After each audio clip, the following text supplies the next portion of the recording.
Hello and welcome back to our Delta analysis video. Today's Delta Hydreigon, which is a ground and poison type Pokemon, which is a very good offensive typing because basically nothing resists both ground and poison unless you are like a flying steel type or a flying poison type. You generally don't see things that resist this stab combination, so that makes it a very good offensive Pokemon. And defensively, it does have a few weaknesses: ice, water, um, psychic, ground. Like it does have common weaknesses, mostly psychic, water, and ground. I don't think there's anything else, but you do resist some good typings like electric type. You resist fighting type. You resist fairy type. Um, so there are some good things about it. It's a decent defensive typing, all things considered. Looking at its stats, it has very good offenses with 105 attack and 125 special attack. Decent bulk as well, 92 HP and 90 in both defenses, and 98 speed is a little unfortunate that it just not quite hit 100, but it could be a lot worse, to be honest. It could be a lot worse speed-wise. Looking at its abilities, it only has one ability, and that's Intoxicate. And what Intoxicate does, it boosts it makes your normal type attacks poison type moves and boosts them by, if I recall correctly, I made it 20% of their power because it got nerfed past Gen 6. I will eventually fix it so it will be 30% in Gen 6 and 20% after that, but I will get to that at some point. I have not done that yet on the client, but I'll eventually get there. Or I'll keep it at 30%, but at least it will be 30% in Gen 6. Further, we have utility moves, Roar to move phase opponents out, also gets Dragon Tail, but Roar is generally speaking better. Taunt prevents status moves from being used, Stealth Rock is a great hazard, Glare, fantastic move, 100% chance to paralyze, can even paralyze ground types. U-turn, it's pivoting is fantastic no matter what. Draco Jet priority, you probably won't use it, but you have an option if you want it.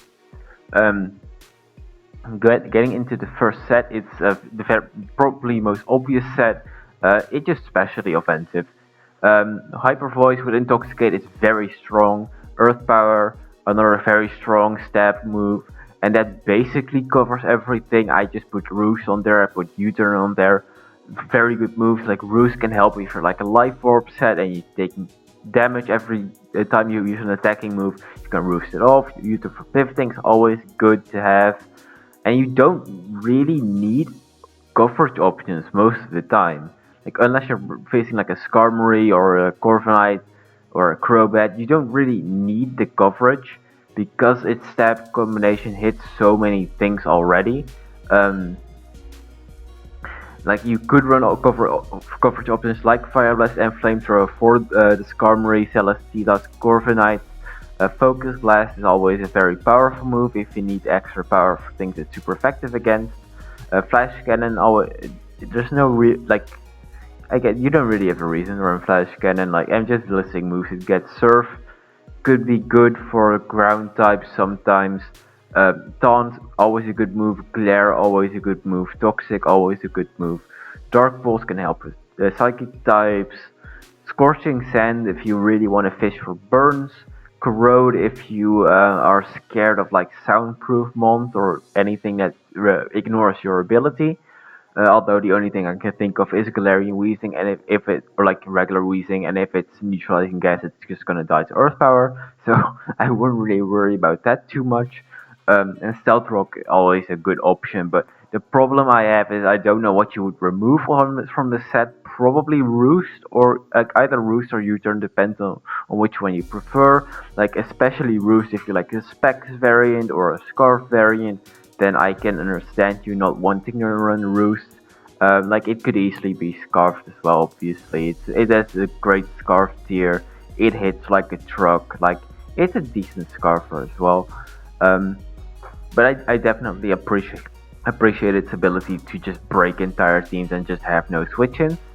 And yeah, that's also more what the second set is designed to do, is a sweeper set with coil, with earthquake, facade slash body slam. It kind of depends what you prefer. Like the body slam is a little stronger and can paralyze your opponent, while facade doesn't make means that you aren't necessarily useless when you're burned, or you paralyze is unlikely. I guess poison is not possible. Like it's generally just for the burn, because if you're burned and you don't have facade, you're basically useless, unfortunately. And I do think Roost is pretty relevant on a coil set, because you're trying to slowly set up your defenses and like slowly overwhelm your opponent. So I do think Roost is a relevant move to have. You don't need to have Roost. You can also run like sub Black Sludge or something like that. Um, Stone Edge is a very good option offensively as well. Like Edgequake is known to be pretty good offensively, but then you are losing out on the Intoxicate boosted body slams or facades. This thing is more of a 4 moveset syndrome kind of Pokemon, like kind of set, because you want Coil, you want Roost, you want Earthquake, you want normal stab, like Poison Stab basically. But that's basically your entire set. Then you're basically locked into that. Like it is a very good set. Like it's very good for moves, but it just makes other options a little less relevant. Basically, you can run superpower if you want to. If you need the damage to break something, Ice Fang, Fire Fang. Probably not going to be useful. They're way too low base power, but sometimes you need to run them. Crunch usually not very good as an option, but it could help with like a fairy or two, or a psychic type or two. Aqua Tail, ground type, stealth rock, good hazard, good run Claire, good run U-turn on this thing as well. Like if you don't need the 4 moves, you can do whatever with the 4th slot. But I feel like you're gonna be locked into these 4 moves, or like facade, body slam, whichever one you prefer. These moves basically no matter what, if you're gonna be a coil set, which is fine, it does its job. It's a very scary set, very good set, but versatility is not something you should expect from the coil set, because you need these moves too much. Um, but in general, I do think Delta Hydreigon is a very scary Pokemon. Like it does a lot of damage with the Intoxicate, Hyper Void, Intoxicate, Body Slam. Like getting a switch into this thing is really hard, because its stab combination is so good. Like just in the OU tier, like I don't really see an OU, but like it's really hard to get a resist to this thing's stab combination. Like uh, I used Earthquake Toxic a lot of like Gliscors in the back in the day, and it just hits everything except Crobat. It was so good. Um, but yeah, I think it's a very good Pokemon. I highly recommend it as like an offensive ground type. Like it's kind of like Nidoking, except it's a lot faster, and can be a lot stronger as well, because Nidoking does not have the highest special attack. It has 85 special attack, while this thing has 125 special attack, which is a very big difference. And I don't even think Life Orb can, like Sheer Force can definitely not make up for that. So it's basically a stronger Nidoking if you run Life Orb. It's very good basically. Um, so yeah, that's Delta Hydreigon. Next up, I think, is Delta Volcarona, which is broken. And I'll try to get them out more consistently. I said I would, but then I didn't. But now I'm gonna. But I might not again. I don't know. I know I'm very inconsistent.